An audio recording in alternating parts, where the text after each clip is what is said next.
नमस्कार, मैं केशव राय विश्व हिंदी अकादमी और मालवा रंगमंच समिति इंदौर से। इस समय मैं इंदौर में रविंद्र नाट्य गृह में हूँ। यहाँ पर 3 दिवसीय जो भारतीय पत्रकारिता महोत्सव हो रहा है, Madhya Pradesh state press club करा रही है। प्रवीण खारीवाल जी इसके अध्यक्ष हैं। तो 3 दिवसीय 14, 15, 16 को था। आज इसका समापन है। शाम को देश से कई वरिष्ठ पत्रकार, साहित्यकार, लेखक सभी आए और निरंतर सत्र चल रहे हैं अलग अलग विषयों पर।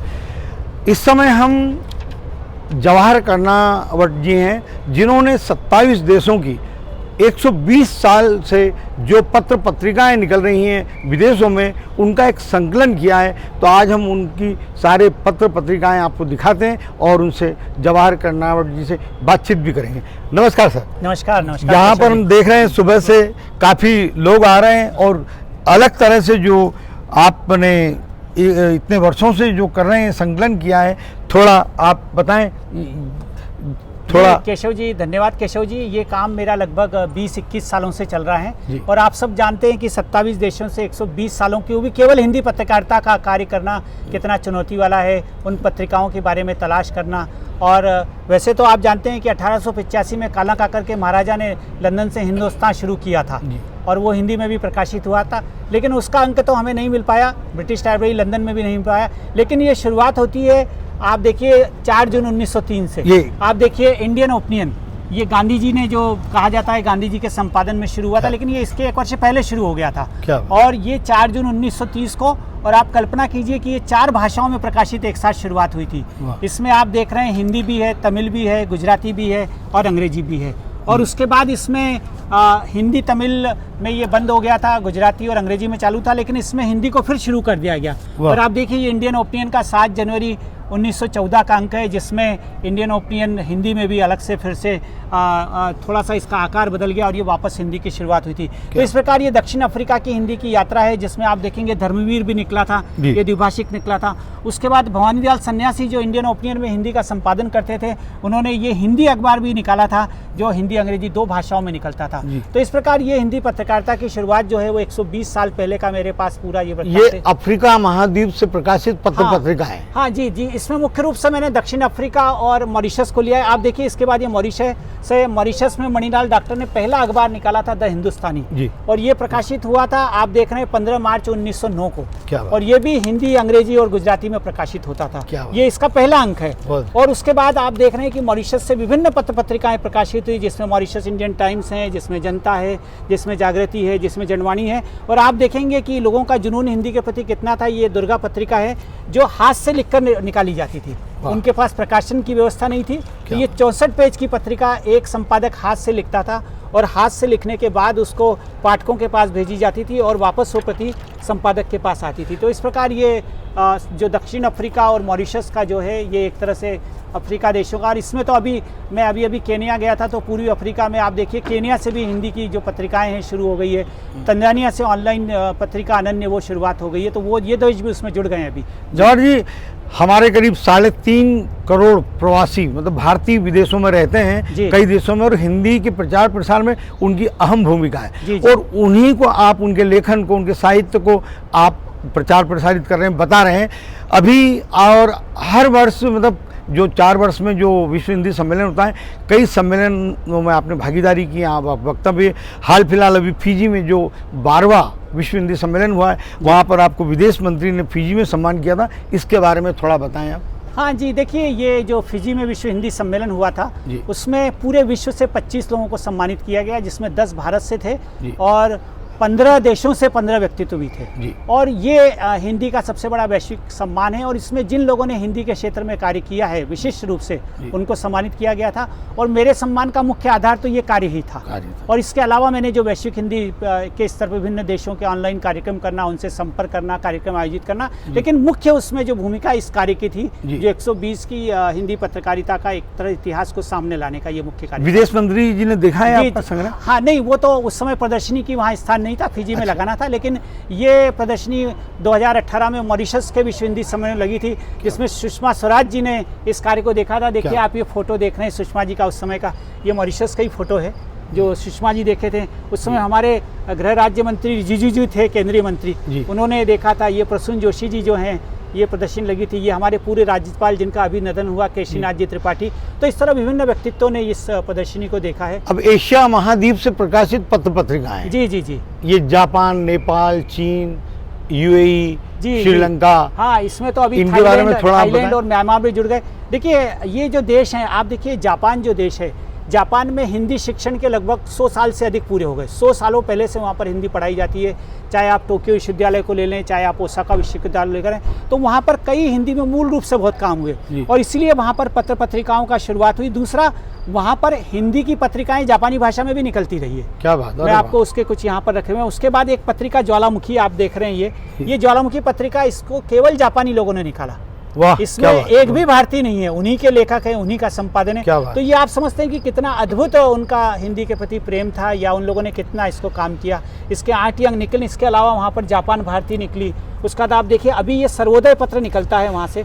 ये सर्वोदय जापानी भाषा में निकलता है, लेकिन ये गांधीयन वैल्यू यानी गांधी के विचारों पर या सर्वोदय के जो एक विचारधारा थी उस पर ये अभी भी जापान से बराबर प्रकाशित हो रहा है। उसके बाद आप सिंगापुर से देखेंगे, सिंगापुर संगम निकलता है। लेकिन सिंगापुर में जब द्वितीय विश्व युद्ध के बाद हमारे सैनिकों के लिए जब एक संवाद का माध्यम शुरू हुआ था, एक जवान पत्र निकला था, लेकिन वो लोग देवनागरी नहीं समझ पाते थे, तो ये रोमन हिंदी में निकला। अगर आप देखें तो ये जवान पेपर है, ये 15 अगस्त 1947 का अंक है। उन्होंने लिखा कि भाई अब हमारी भूमिका समाप्त हो गई, तो ये कुछ दिनों में ये पेपर हम, आप देखिए रोमन हिंदी है ये, है ना, जवान का पैगाम, है ना, देख रहे हैं आप इसको। जी जी जी, आप आज़ाद हैं, आज आप आज़ाद हैं। तो इस प्रकार ये यात्रा बहुत लंबी यात्रा है। उसके बाद आप चीन को देखें तो चीन और भारत के संबंध में भी कि वहाँ से समन्वय हिची शुरू हुई 2019 से, उससे पहले भी पत्रिकाएं निकलती रही।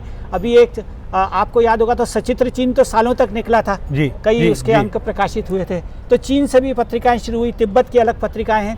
उसका यदि आप देखें तो नेपाल से कई पत्र पत्रिकाएं निकलती रही। आपके सामने हिमालिनी है, उसके बाद ये विविध भारत निकलता था, साहित्य लोक निकलता था, कई अखबार भी वहाँ से निकला करते हैं। तो इस प्रकार वो भी एक नेपाल में क्षेत्र है। ये सब आपकी जो जिज्ञासा, रुचि है, इनको इकट्ठा करने की, संकलित करने की, ये बड़ा चुनौतीपूर्ण कार्य तो होता है, मुश्किल होता है। जी जी, इसको कैसे कर पाते हैं कि उस देश से ये पत्रिका निकल रही है, वहाँ जाकर ढूंढते हैं, मिलते हैं? मैं लगभग ये जो 27 देश है तो उनमें मैं अधिकांश देशों में गया है। फिर जो लोग इनको निकालते थे उनसे संपर्क करना। उसके बाद वहाँ की जो हर एक देश की एक नेशनल लाइब्रेरी होती है, एक नेशनल आर्काइव होता है, वहाँ जाकर इनको देखा। उसके बाद एक सप्ताह में ब्रिटिश लाइब्रेरी लंदन में बैठा, जहाँ पर हमारा एशियाटिक सेक्शन है, वहाँ पर कई पत्रिका हमें, जैसे ये सिंगापुर से जो निकलता था जवान रोमन, ये वहीं से मिला मुझे, ब्रिटिश लाइब्रेरी लंदन से मिला। तो इस प्रकार ये तो उन देशों से संपर्क करना, वहाँ के व्यक्तियों से संपर्क करना, और इसमें बहुत समय भी लगता है। कई व्यक्ति तो जवाब ही नहीं देते हैं ईमेल का, कई लोग पत्रिकाएं देना नहीं चाहते हैं, होते हुए भाई अब कौन है। तो इस प्रकार ये तो लगातार चलने वाला प्रयास और अभियान है। जी, मतलब विदेशों में हमने देखा है कि भाषा के प्रति वहाँ पर बहुत लगाव होता है और एक इतनी रुचि होती है, बहुत प्रेम करते हैं। जैसे कि कई बार हमें देखने में आता है कि किसी एक का शासक है और शासन है, और जब वो शासन हट जाता है, कोई दूसरा शासक कब्जा कर लेता है उस पर और फिर वो अपनी भाषा थोपता है उन नागरिकों को। लेकिन वहाँ के नागरिकों को भाषा से इतना प्यार होता है कि वो अपनी भाषा को छोड़ना नहीं चाहते हैं। स्कूल कॉलेज में वो टेबल के नीचे अपनी भाषा से प्रेम करते हैं, पढ़ते हैं उसको, और जब वो शासक का अंत होता है वापस अपनी भाषा को पुनर्जीवित करते हैं। ऐसा देशों में होता है अक्सर। जी होता है। देखिए आपके सामने फिजी का उदाहरण है जी। फिजियन जो मूल के लोग हैं, जब महेंद्र चौधरी प्रधानमंत्री बने, आप देखिए तो शायद वो पचा नहीं पाए, उनको गद्दी पर से हटा दिया गया, और वहाँ पर एक तरह से यूँ कहना चाहिए कि कई भारतीयों पर दमन भी हुआ, कई लोग फिजी छोड़कर चले गए। ऐसा कुछ अन्य देशों में हुआ है, लेकिन अंतोदगत्वा वहाँ पर भारतीय मूल के लोगों का इतना ज़्यादा प्रभुत्व था कि उन्हें उनकी भाषा को फिर लाना पड़ा। अभी आज फिजी में आप देखेंगे तो 3 भाषाएं अनिवार्य रूप से पढ़ाई जाती है। वहाँ पर जो फिजियन मूल के लोगों की भाषा है, काईबीती वो भी है, अंग्रेजी भी और हिंदी भी है। और फिजी एकमात्र देश है जिसमें संविधान सम्मत भाषा भी है हिंदी। तो वो वापस हिंदी प्रतिस्थापित हुई। तो ये उदाहरण तो हमें देखने को मिलते हैं। और इसी कारण आपने देखा होगा कि सूरीनाम में भी ऐसा हुआ था। सूरीनाम में भारतीयों को बहुत कम से कम कई लाख लोगों को सूरीनाम में इस तरह का जब वातावरण बना भारतीयों के खिलाफ, तो वो नीदरलैंड आ गए थे। और नीदरलैंड आने के बाद वहाँ पर सरनामी हिंदी स्थापित हो गई जो सूरीनाम में थी। आज नीदरलैंड में अधिकार जो सूरीनाम के लोग आए हुए हैं वो हिंदी को बचाए हुए हैं, हिंदी में काम कर रहे हैं। क्या जी। उत्तरी अमेरिका महाद्वीप से प्रकाशित पत्र पत्रिकाएं, जी, उत्तरी और दक्षिण दोनों है। दक्षिणी अमेरिका महाद्वीप, उत्तरी अमेरिका में मुख्य रूप से आप देखते हैं कि हमारा अमेरिका और कनाडा दो देश हैं मुख्य रूप से। और अब जानते हैं कि अमेरिका में तो 1913 और 1913 के बाद गदर पार्टी बनी थी और लाला हरदयाल वहाँ पर गए थे। तो लाला हरदयाल ने क्या किया था, लाला हरदयाल ने उस आंदोलन को आगे ले जाने के लिए गदर नाम का अखबार निकाला था। और वो गदर अंग्रेजी में खाली नहीं निकलता था, वो हिंदी में भी था, वो पंजाबी में था, वो उर्दू में था, वो बंगला में था, वो पश्तो में था। तो वो उस समय से, और आप देखेंगे कि ये आपको देख रहा है कि ये लाला हरदयाल की जो प्रेस थी वो सैन फ्रांसिस्को में थी। और वहाँ से इस तरह से भारत की आज़ादी के लिए देशभक्ति के गीत आप देखेंगे और कई ऐसे गदरी रिसाला निकालकर कई देशों में भेजा जाता था। तो वहाँ से ये शुरुआत हो गई थी और उसके बाद वहाँ से कई पत्रिकाएं निकली, सौरभ है, विश्व विवेक है, विश्वा है, हिंदी जगत है। तो वो सिलसिला आज भी जारी थे, हिंदी जगत निकल रही है। ये यादें अखबार मेरे पास कुछ दिनों पहले ही आया, 2012 से निकल रहा था। नमस्ते है, हिंदी टाइम्स है, बर्कले से सीमांतिका निकली, हिंदी जगत, बच्चों की पत्रिकाएं निकली, विज्ञान प्रकाश भारत और अमेरिका के सहयोग से आज भी निकल रहा है। तो इस प्रकार ये अभियान अभी भी चल रहा है। जवाहर जी, हमने कोरोना काल में से कई निकली हैं कोरोना काल में हमने एक कार्यक्रम किया था, विदेशों में हिंदी, हिंदी का विदेश। जी जी। तो हमसे 100 से अधिक देश आज भी जुड़े हुए हैं। जी जी। अमेरिका में जब हम बातचीत करते हैं तो उनका व्याकरण, उच्चारण हिंदी के प्रति बहुत लगा है और कई सभी मतलब हिंदी पढ़ाती हैं, वहाँ पर शिक्षिकाएँ हैं, बहुत अच्छा पढ़ाती हैं। उनको देखकर ऐसा लगता है कि जब भारत में बात होती है कि हिंदी रोजगार की भाषा नहीं है, तो यहाँ पर लोग हिंदी सीखना ही नहीं चाहते। उनको लगता है कि यार हमारी भाषा है, आती है हिंदी। लेकिन अगर वो भी हिंदी को व्यवस्थित रूप से सीखें तो यहाँ हिंदी में रोजगार की कमी नहीं है। आप क्या सोचते हैं? नहीं, आपका कहना सही है। देखिए, हम लोग क्या होता है कि हम खुद अपनी भाषा का न तो उसका सम्मान करते हैं, न उसके बारे में सोचते हैं। अगर हम सोच लें तो उसको भी हम रोजगार की भाषा, अगर हमारे रोजगार के जितने हमारे विज्ञापन आते हैं या सरकार रोजगार देती है, उसमें भाषा की अनिवार्यता या तो होना ही चाहिए। कम से कम जो हिंदी भाषी राज्य हैं, जिनकी संख्या 10 है और लगभग देश की आधी से ज़्यादा आबादी तो हिंदी भाषी राज्यों में रहती है, तो वहाँ पर भी अगर उस भाषा को सम्मान दे दिया जाए, उसको शासकीय कार्यालयों में भर्ती के लिए, क्योंकि देखिए आज कोई भी भाषा तभी जिंदा रह सकती है जब वो रोजगार से जुड़ी हुई हो। तो हमारे यहाँ पर उसको रोजगार में प्रमुखता देने की ज़रूरत है। तो निश्चित रूप से हमारी और नई पीढ़ी ही भाषा को आगे ले जा सकती है। जब तक नई पीढ़ी भाषा को अंगीकार नहीं करेगी तो वो भाषा आगे कैसे बढ़ेगी। तो नई पीढ़ी तो आजकल देखती है कि अपना रोजगार देखती है, उसको वो भाषा, संस्कृति या अपनी परंपराओं से उतना लगाव नहीं है। तो इसलिए उसको हमें लाना पड़ेगा, तभी ये बात आगे बढ़ सकती है। ये Canada, Suriname, Trinidad, Tobago, Britain. जी जी। अब देखिए, ये ब्रिटेन में आपके सामने है तस्वीरी अखबार। ये तस्वीरी अखबार 1915 के बाद निकलता था। इसमें तस्वीरें छपती थी, लेकिन विवरण आप देख रहे हैं उर्दू, हिंदी, तमिल और अंग्रेजी 4 भाषाओं में छपते थे। और ये लंदन से ही छपता था। तो आप सोचिए 1915 में भी लंदन से हिंदी की छपाई होती थी, आप देख रहे हैं। इस प्रकार ये काफ़ी हमारा पुरवाई का भी नाम सुना है। हाँ, पुरवाई लंदन से निकलती थी। उससे पहले, पुरवाई के पहले ये हिंदी अखबार निकलता था, यूके हिंदी समलती निकलती थी। 1991 से शुरू हुआ था और हिंदी बंद होने के बाद ये पुरवाई शुरू हुई। और ये पुरवाई पत्रिका अभी ऑनलाइन प्रकाशित होती है। इसका प्रिंटिंग जो है अब बंद हो गई है। इसके बाद आप देख रहे हैं ये अन्य देश भी हैं, यूरोप के अन्य देश हैं, यूरोप महाद्वीप से प्रकाशित पत्रिका है। जी जी। तो आप देख रहे हैं कि ये नीदरलैंड है, जर्मनी है, हंगरी है, बल्गारिया है, नार्वे है। नार्वे से कई पत्रिकाएं निकली। नार्वे से हमारे सुरेश चंद्र शुक्ल जी, आप जानते हैं उनको। ये स्पाइल दर्पण अभी भी नॉर्वेजियन भाषा और हिंदी में प्रकाशित कर रहे हैं। जी जी जी जी जी। ऑस्ट्रेलिया महाद्वीप से प्रकाशित हाँ, ऑस्ट्रेलिया महाद्वीप में देखिए फिजी, न्यूजीलैंड, ऑस्ट्रेलिया ये सब आ गए। ऑस्ट्रेलिया से ये निकले और शुरुआत तो हमारा अंग्रेजी पेपर से हुई थी कि हिंदी से हाथ से लिखकर रिपोर्टिंग हमारे रोहित कुमार हेप्पी उसमें छपवाते थे। उसके बाद हिंदी पुष्प आज भी निकलता है। साउथ एशिया टाइम्स अंग्रेजी का अखबार है, लेकिन उसमें 2 पृष्ठ हिंदी के भी छपते हैं उसमें। उसके बाद ये हिंदी एक्सप्रेस प्रकाशित हुआ। हिंदी समाचार पत्रिका तो ये साप्ताहिक अखबार कई वर्षों तक सिडनी से प्रकाशित होता रहा। इस प्रकार आप देखते हैं। और कई पत्र पत्रिकाएं अभी वहाँ जो भारत के संघ हैं, भारत भारती पत्रिका है, संदेश है जो वहाँ से प्रकाशित होता है, चेतना पत्रिका कई वर्षों तक प्रकाशित हुई। तो इस प्रकार ये सभी संपादक या प्रकाशक सबसे आप मिलते भी रहते हैं। इनमें से कितनी पत्र पत्रिकाएं अभी तक चालू हैं या बंद हो चुकी हैं? क्योंकि भारत में हमारे खुद इतने अच्छी प्रमुख प्रतिष्ठित पत्रिकाएं बंद हो गई हैं। देखिए, ऐसा है कि ये पत्रिकाओं की संख्या तो 150 से अधिक है, लेकिन आप जानते हैं ये पत्रिकाएं, कोई पत्रिका 2 साल निकली, कोई 4 साल निकली, कोई 10 साल निकली। और अब जो पत्रिकाओं का युग है वो ऑनलाइन पत्रिकाओं का युग है। ठीक है। क्योंकि प्रिंटिंग करना, उन्हें भेजना एक बहुत ज़्यादा एक आर्थिक ऑनलाइन चालू है। ऑनलाइन बहुत पत्रिकाएं चालू है और वो संख्या बढ़ गई है बहुत। अच्छी बात है ना। तो ऑनलाइन काफ़ी पत्रिकाएं, चाहे वो अमेरिका हो, चाहे वो मॉरिशस हो, चाहे अन्य देश हो, चाहे ऑस्ट्रेलिया हो, उन सब देशों से अब ऑनलाइन पत्रिकाएं, चाहे कनाडा हो, चाहे सिंगापुर हो, वो सब ऑनलाइन पत्रिकाओं के कारण, क्योंकि अब जमाना उसी का आ गया है। प्रिंटिंग करना, उसे भेजना बहुत मुश्किल होता जा रहा है। अच्छा, जिस तरह का संकलन आपका है शायद दुनिया में किसी के पास भी नहीं है ये, और अभी इसीलिए आपको लिम्का बुक ऑफ रिकॉर्ड से सम्मानित किया गया है उसमें जी, उसके बारे में आप बताएं। हाँ, ये मैंने 2020 में लिम्का बुक ऑफ रिकॉर्ड में ये अपना क्लेम भेजा था, लेकिन कोरोना के कारण उनकी गति बहुत धीमी थी। उसके बाद इन्होंने इसका सत्यापन किया, उसके बाद बहुत सारी प्रक्रिया होती है पूरी की है, तो उन्होंने इसको 2023 का जो संस्करण है उसमें शामिल किया, और उनका प्रमाण पत्र भी कुछ दिनों पूर्व ही मुझे प्राप्त हुआ कि ये सबसे बड़ा संकलन है जो विश्व की पत्रिकाओं का किसी व्यक्ति के द्वारा भारत में किया गया है। जी, आपका ये जो प्रयास है संकलन का, ये निरंतर चलता रहेगा सर? जी चलेगा। अभी देखिए, इस देश में अभी देश जुड़ गए, जैसे केनिया से मुझे पता नहीं था, जब मैं अभी केनिया गया तो वहाँ से पता चला 2 पत्रिकाएं हैं।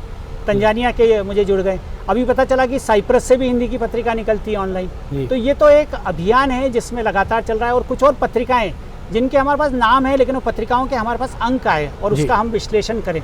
और अभी मैंने इसको एक पूरा पुस्तक का इसको आकार दिया है जो नेशनल बुक ट्रस्ट छाप रहा है, जिसमें 30 देशों की 25 जो 27 देश हैं उनकी हर एक देश का एक अध्याय है, और उस देश की हिंदी पत्रकारिता का उसमें वर्णन है। इस प्रकार ये एक तरह से विदेश की हिंदी पत्रकारिता के इतिहास जैसी पुस्तक होगी। जैसे मैंने बताया सर, भारत में प्रतिष्ठित पत्रिकाएं बंद हो रही हैं, पुस्तकालय बंद हो रहे हैं, और एक तरफ आप विश्व स्तर पर ये कार्य कर रहे हैं। हाँ, इसके बारे में आप? नहीं, देखिए, इसके पीछे उद्देश्य ये है कि हिंदी को लोग बहुत गौरव की दृष्टि से देखें। ये एक तरह से कि भाई हिंदी का जो इतिहास है, या हिंदी कितने देशों में फैली हुई थी और किस प्रकार इसको आगे, इन पत्र पत्रिकाओं के आप पुराने अंकों को देखेंगे तो आप पाएंगे कि भाई किस तरह हिंदी के सीखने के पाठ शांतिदूत, अब ये शांतिदूत है, देखिए फिजी का अखबार है, ये 85 वर्षों तक निकला। ये इसका आप देख रहे हैं पहला अंक है, इसमें आपको तारीख दिख रही है 11 मई 1935। 1935 से लगाकर 2020 तक निकला, मतलब 85 सालों तक एक पत्र को लगातार साप्ताहिक निकलना, जिसके दीपावली विशेषांक 100 पृष्ठों के प्रकाशित होते थे। तो इन्होंने एक तरह से हिंदी को बहुत आगे भी बढ़ाया है, वहाँ पर स्थापित करने में इनकी भूमिका रही है। हिंदी के पाठ इसमें प्रकाशित होते थे कि आप हिंदी किस तरह सीखें।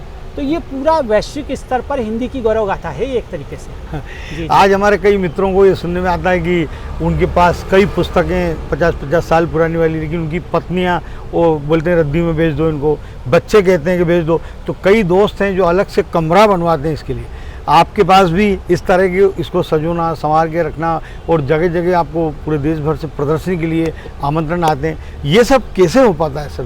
देखिए, अभी तो मेरे पास आप जानते हैं कि ये 150 पत्रिकाएं हैं, तो ये इसको ये कहा जाए कि छोटा संग्रह लेकिन महत्वपूर्ण बहुत है। तो इसलिए अभी तो मैं इसको प्रबंधन में कर रहा हूँ, लेकिन मैं भविष्य में इसको एक संग्रहालय में ही इसको दे दूंगा, ताकि एक विदेश में हिंदी पत्रकारिता का एक अलग से विभाग बन जाए और लोग उसको देखें, क्योंकि वहाँ ये ज़्यादा सुरक्षित रहेगा। अच्छा, जी, अच्छा, जी। अब हमारे बीच वरिष्ठ लेखक भी हैं, हर्षवर्धन लाड। आप सर बताएं, आइए इधर कुछ 2 शब्द आप। जी, नमस्ते। नमस्ते। आपने प्रदर्शनी देखी तो क्या? हाँ, ये माइक